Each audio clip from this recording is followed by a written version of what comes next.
তিনি ছিলেন মধ্যম আকৃতির সুঠাম দেহের অধিকারী একটি মানুষ। তার চুলগুলো ছিল ঘাড় পর্যন্ত প্রলম্বিত, হালকা হালকা কোঁকড়ানো। তিনি যখন চুলের ভিতরে তৈল দিয়ে আছড়াতেন মনে হতো মৃদুমন্দ ঢেউ দেখা যায়।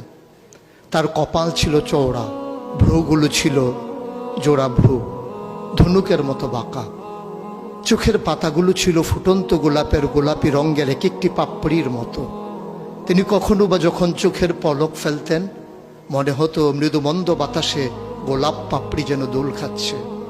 তার চোখের সাদা অংশ ছিল রক্তিমাভ সাদা, কালো অংশ ছিল কৃষ্ণ কালো। তার নাকটা ছিল খাড়া, নাকের ছিদ্রগুলো ছিল ছোট ছোট। নাকের নিচে ছিল সরু চিকন গোঁফ, গোঁফের নিচেই সেই গোলাপি রঙের ঠোঁট। তার ঠোঁটগুলো যখন কখনো বা মুচকে হাসত, গোটা পৃথিবীর মানুষ অবাক বিস্ময়ে দেখত। গোটা